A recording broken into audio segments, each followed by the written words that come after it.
स्वागत है झारखंड न्यूज के विश्लेषण में। और लगातार हम आपकी कोशिश होगी हमारी कि जो युवा वाले मुद्दे हैं वो तमाम लोगों से पूछा जाए। इस वक्त हमारे साथ में केंद्रीय मंत्री हैं और वो राजीव रंजन सिंह ललन सिंह बिहार से हैं। झारखंड में चुनावी कार्यक्रम में आए हैं और यहाँ पर दो कैंडिडेट इस बार जेडीयू का भी है। एक तमाड़ से राजा पीटर जी हैं और सरयू राय जी हैं जमशेदपुर पश्चिम से। तो चलिए हमारे साथ बहुत बहुत स्वागत है सर। बहुत धन्यवाद।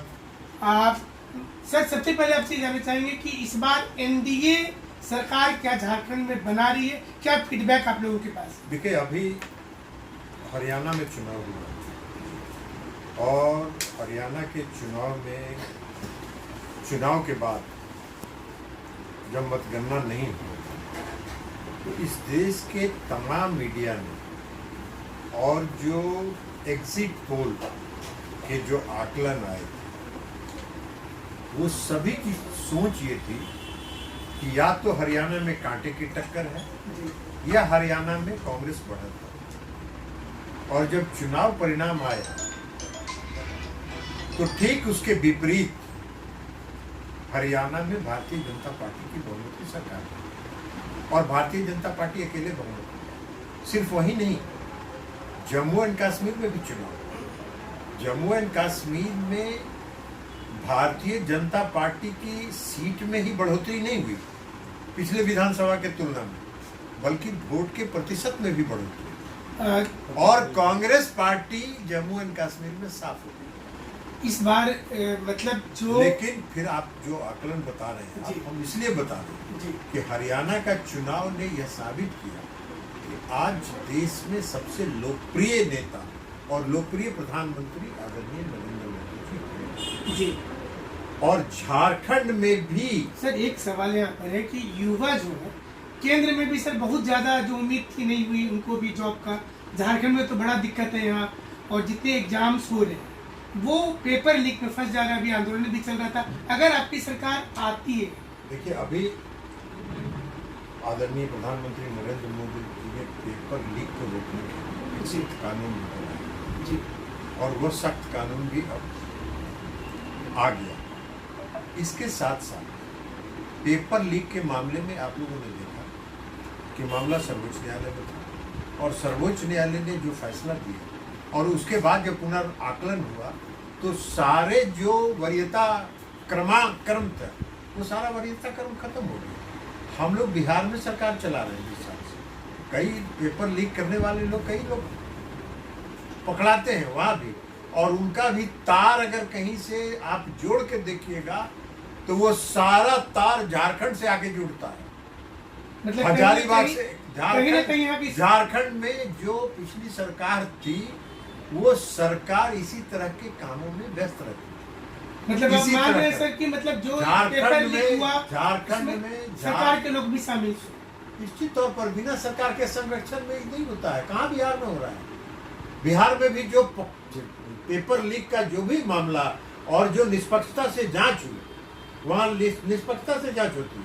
आपने देखा कि बिहार में जो अवर सेवा चयन परिषद के चेयरमैन जो IAS अफसर थे वो भी जेल गए, उसका भी तार हजारीबाग से जुड़ा हुआ था। अभी जो पेपर लीक हुआ उसका भी तार हजारीबाग से जुड़ा हुआ था। नीट वाला में भी हजारीबाग से जुड़ा हुआ था। तो ये झारखंड से वो तार जुड़ता है, लेकिन उस तार को और झारखंड में जो पेपर लीक के का गिरोह है, एनडीए की सरकार झारखंड में इस चुनाव के बाद बनेगी और उस गिरोह को जो आपके यहाँ खरखाई नदी है और कौन नदी है, स्वर्णरेखा नदी है, उसमें उसको प्रवाह कर दिया जाएगा। मतलब ये कमिटमेंट आप कर रहे हैं कि जो पेपर लीक हुआ उस पर जांच भी होगा, रद्द भी होगा परीक्षा? निश्चित तौर पर हम लोग क्या रद्द होता है? सीजीएल सर यहाँ सबसे प्रमुख उसका सबसे बड़ा भाई, जब पेपर लीक हुआ तो परीक्षा अगर रद्द नहीं हुआ तो पेपर लीक के बाद को तो आपने मुहर लगा दिया ना।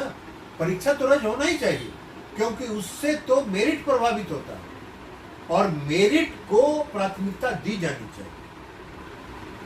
2 सीट आपको इस बार एनडीए गठबंधन में यहाँ मिला है। दोनों सीट पर आपकी कितनी श्योरिटी नजर आ रही है? हम दोनों सीट जीते। तमाड़ वाली भी जीत रहे हैं। तमाड़ हम होके आ जा रहे हैं। हमारे तमाड़ भी गए थे और अभी जमशेदपुर पश्चिमी में है और अब यहाँ से पूर्वी में जाए। मैंने आप ये कंफर्म करे कि बन्ना गुप्ता चुनाव हार गए? दोनों सीट हम लोग जीत रहे हैं। बन्ना गुप्ता भी उसी सरकार के अंग रहे हैं।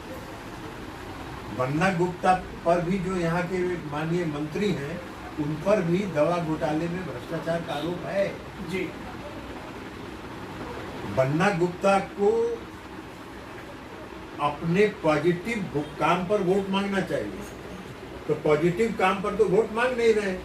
वो प्रचार कर रहे हैं कि यहाँ तो लड़ाई कमल में और गैस के सिलेंडर में। अरे कमल और गैस के सिलेंडर में कोई अंतर थोड़ी है, दोनों एक दूसरे का पूरक है।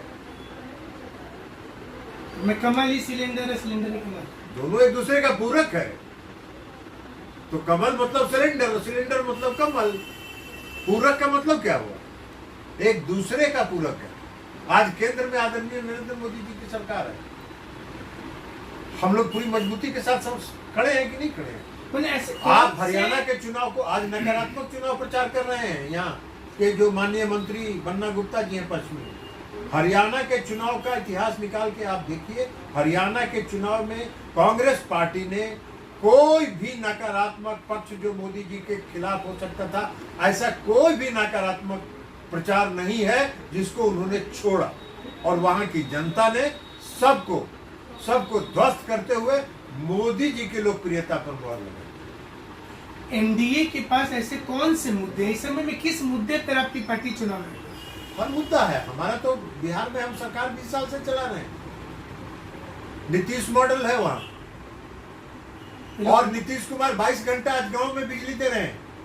नीतीश कुमार सड़क बनवा दी है पूरे बिहार में, हर घर में बिजली पहुंच गई, हर गांव में नल का जल पहुंच गया, हर गांव की नली और गली का पक्कीकरण हो रहा है। तो नीतीश मॉडल है जो विकास का मॉडल है, इंफ्रास्ट्रक्चर के मामले में, आधारभूत संरचना के निर्माण के मामले में। वो तो ये भी बोल रहे हैं कि हम लोग भी तो मैया सामान में पैसा दे ही रहे, महिलाएं खुश है काफी। आप जरा एक बात बता दीजिए, आपका तो घर बिहार ना है जी। भोज के दिन में कोहड़ा रोपने से कोहड़ा फट जाता है? मतलब भोज के दिन इनको 5 साल किसने रोका था ये करने के लिए? जो चुनाव जब घोषित होने वाला है तब आप दे रहे हैं। इससे क्या प्रभाव पड़ेगा? कोई प्रभाव क्या?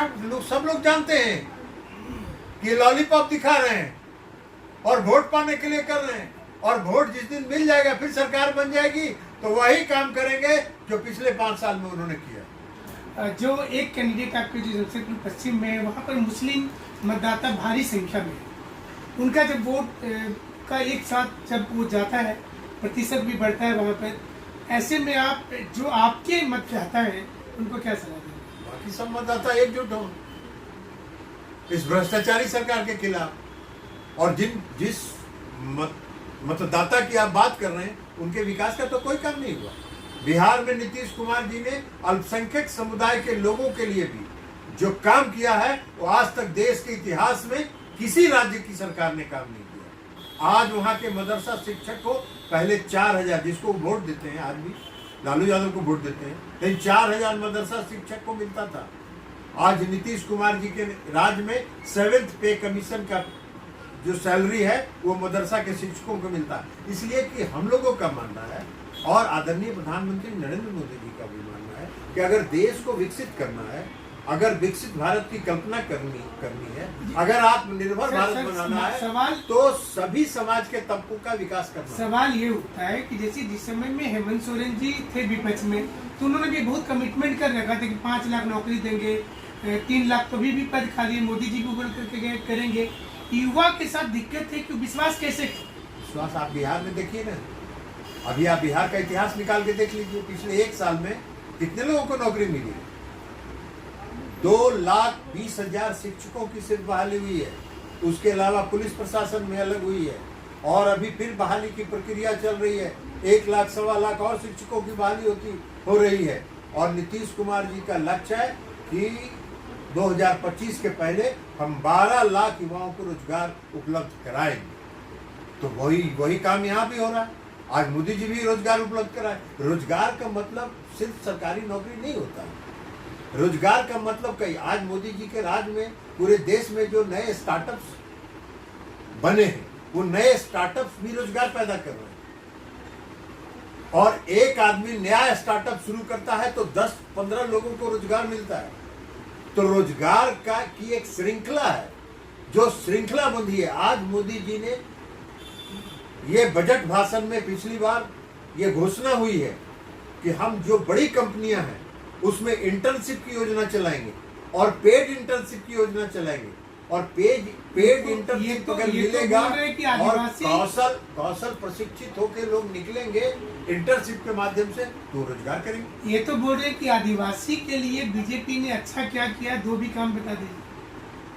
बीजेपी के लिए शासन तो वो कर रहे हैं पिछले 5 साल से।